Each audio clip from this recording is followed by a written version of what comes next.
আসসালামু আলাইকুম। যে যেখান থেকে দেখছেন আশা করি সবাই ভালো আছেন। আমরাও খুব ভালো আছি। আজ আপনাদের সামনে নিয়ে হাজির হয়েছি ভীষণ মজাদার একটি রেসিপি। এটা হচ্ছে ডিম সুজির হালুয়া বা বরফি। আজ আমি এখানে শবে বরাতে স্পেশাল ডিম সুজির হালুয়া তৈরি করে দেখাবো। এটা হালুয়া বা বরফি যে যেটাই বলুন না কেন, এটা খেতে কিন্তু অসম্ভব মজা হয়ে থাকে। যেমন সফট তেমনই টেস্টি।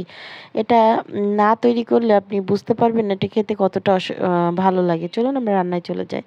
দেখুন আমি এখানে ৩টা ডিম নিয়ে নিয়েছি। আমি এখানে অল্প করেই করছি। আপনারা চাইলে কিন্তু ৫টা ৭টা ডিম নিয়েও করতে পারবেন। দেখুন আমি এখানে একটা ব্লেন্ডারের জার নিয়ে নিয়েছি। আমি এই ৩টা ডিম ব্লেন্ডারে দিয়ে দিচ্ছি।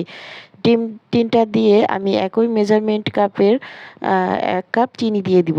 এবারে চিনিটা দেওয়া হয়ে গেলে আমি একই পরিমাণে আমি এখানে তরল দুধ আমি এখানে জাল করে রেখেছিলাম সেটা আমি দিয়ে দিচ্ছি। এবারে এখানে দুধ, চিনি এবং যে ডিমটা আমি রেখেছি এটাকে আমি ব্লেন্ড করে নেব। এটা ততক্ষণ ব্লেন্ড করতে হবে যতক্ষণ না পর্যন্ত এর থেকে চিনিটা পুরোটা গলে যাচ্ছে। দেখুন আমার এখানে ব্লেন্ড করা হয়ে গেছে। চিনিটা পুরোপুরি মেল্ট হয়ে গেছে। এবারে আমরা রান্নায় চলে যাব। এটা একটা সাইড করে রেখে দেখুন আমি এখানে চুলায় কড়াই দিয়ে দিয়েছি। দিয়ে দেবো উঁচু করে, একদম উঁচু করে ২ টেবিল চামচ ঘি। আমি এখানে ঘিটা দিয়ে যতক্ষণ না পর্যন্ত ঘিটা গলে একদম মেল্ট হয়ে যায় ততক্ষণ একটুখানি অপেক্ষা করছি। দেখুন ঘিটা পুরোটা গলে গেছে। এবারে একটা দারচিনি এবং ৩টা এলাচ। আমি এলাচের মুখটা কিন্তু ফাটিয়ে দিয়েছি যাতে সুঘ্রাণটা বের হতে পারে। দেখুন যখন এর সুঘ্রাণটা বের হবে তেলের ঘির ভিতর, তখন আমি এখানে দিয়ে দেবো 1/2 কাপের কম, কিছুটা কম পরিমাণে সুজি। আমি এখানে সুজি এবং ঘিটা সুন্দর করে ভেজে নিব। এই সুজি এবং ঘি অনবরত নেড়েচেড়ে কিন্তু ভেজে নিতে হবে যাতে সুজিটা পুড়ে না যায়। নিচ থেকে ধরে গেলে কিন্তু দেখতে ভালো লাগবে না এবং বাজে একটা স্মেল আসবে। দেখুন এটাকে ৫ থেকে ৭ মিনিট একটু নেড়েচেড়ে ভাজলে কিন্তু হয়ে যাবে। দেখুন যখন কালারটা এভাবে চেঞ্জ হয়ে যাবে এবারে আমি দিয়ে দেবো এখানে তরল দুধ। আমি 1/2 কাপ সুজির জন্য আমি এখানে ২ কাপ পরিমাণে তরল লিকুইড দুধ দিয়ে দিচ্ছি। আমি এখানে দুধটা কিন্তু আগে থেকে জাল করে রেখেছিলাম। জাল করা ঠান্ডা দুধ, একদম ঠান্ডা। এবারে এটাকে আমি রান্না হতে দেব সুজিটা সেদ্ধ হওয়া পর্যন্ত। দেখুন সুজিটা যখন এইভাবে গাঢ় আকৃতিতে চলে আসবে তখন কিন্তু এটাকে কোনোভাবেই নাড়া বন্ধ করা যাবে না। এবারে আমি এখানে যে দারচিনি এলাচগুলো দিয়েছিলাম ওটাকে আমি তুলে ফেলছি, কারণ এটা মুখে পড়লে ভালো লাগে না। এজন্য আমি তুলে ফেলছি। আপনারা চাইলে তুলতেও পারেন, নাও তুলতে পারেন। দেখুন যখন এইভাবে গাঢ় হয়ে যাবে সুজির হালুয়াটা, তখন কিন্তু আগে থেকে যে ব্লেন্ডারে আমি যে একটা ব্লেন্ড করে রেখেছিলাম ওইটাই কিন্তু আমি এখানে দিয়ে দেব ডিম, সুজি এবং ডিম, দুধ এবং চিনি। এটা আস্তে আস্তে দিতে হবে আর নাড়তে হবে। এক হাতে নাড়তে হবে এবং এক হাতে দিতে হবে, কারণ এটা যদি নাড়া বন্ধ করে দেন তাহলে কিন্তু এটা দলা পেকে যাবে। দেখুন আমি এক হাতে নেড়েছি, এক হাতে মিশ্রণটা দিয়েছি, পুরোটা দেওয়া হয়ে গেছে। এবারে নেড়েচেড়ে এটাকে রান্না করে নিব। দেখুন একটু পরেই কিন্তু এটা গাঢ় হয়ে যাবে।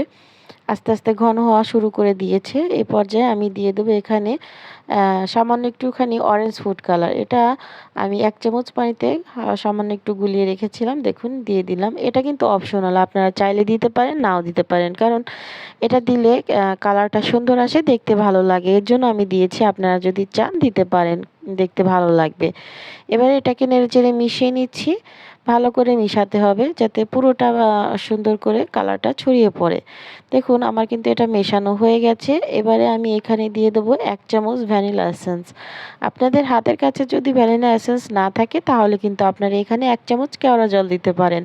১ চামচ কেওড়া জল দিলেও হবে। এতে করে খুব সুন্দর একটা ফ্লেভার আনবে। ডিমের বাজে স্মেলটা আর থাকবে না, খেতে খুব ভালো লাগবে। দেখুন আমি এটা যখন মেশানো হয়ে যাবে এখানে দিয়ে দেবো ড্রাই ফ্রুট। আমি এখানে কিছু কিশমিশ এবং বাদাম আগে থেকে ভিজিয়ে ধুয়ে পরিষ্কার করে রেখেছিলাম, সেটাই আমি এখানে দিয়ে দিলাম। দিয়ে মিলিয়ে মিশিয়ে এটাকে রান্না করতে হবে। দেখুন কিছুক্ষণ পর কিন্তু পানিটা শুকিয়ে যাচ্ছে আস্তে আস্তে। দুধ দুধ শুকিয়ে গেলে দেখুন এই যে এইভাবে কিন্তু গাঢ় হয়ে যাচ্ছে। যখন এইভাবে গাঢ় হয়ে যাবে তখন কি করবেন, ১ চামচ উঁচু করে আবারও এখানে ঘি দিয়ে দিতে হবে।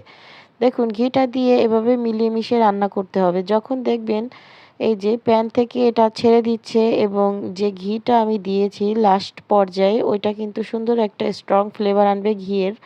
এটা দিতেই হবে, কারণ না দিলে কিন্তু ভালো লাগবে না, ঘিয়ের স্মেলটা পাবেন না। দেখুন আমার এটা কিন্তু পুরোটা হয়ে গেছে, একদম প্যান থেকে ছেড়ে দিচ্ছে এবং যে ঘিটা দিয়েছিলাম ওটাও গলা শুরু করে দিয়েছে। দেখুন আমি পাত্রে নামিয়ে নিয়েছি, আমি একটা প্লেটে হাতের সাহায্যে স্কোয়ার শেপ করে নিয়েছি।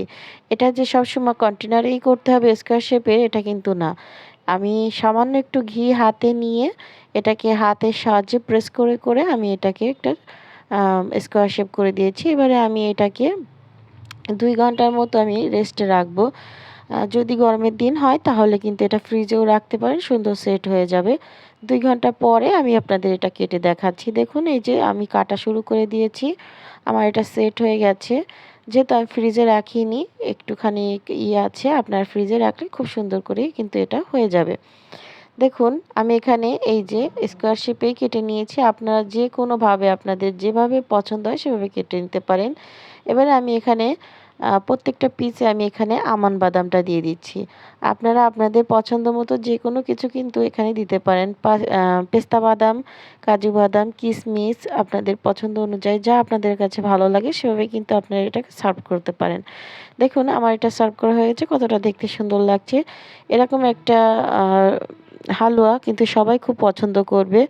বিশেষ করে সব রাতের দিনে আমরা সবাই কিন্তু বাসায় হালুয়া তৈরি করে থাকি। এভাবে যদি আপনারা তৈরি করেন বড় ছোট সবাই খুব পছন্দ করবে এবং সুন্দরভাবে খেয়ে নিবে। যদি ভালো লেগে থাকে আমার ভিডিওটা তাহলে একটি লাইক, কমেন্ট, শেয়ার করবেন এবং আমার চ্যানেলটি সাবস্ক্রাইব করে রাখবেন। অবশ্যই বেল আইকনটি বাজিয়ে দিবেন। তাহলে আমি যখন যা ভিডিও ছাড়বো আপনাদের কাছে চলে যাবে। আসসালামু আলাইকুম।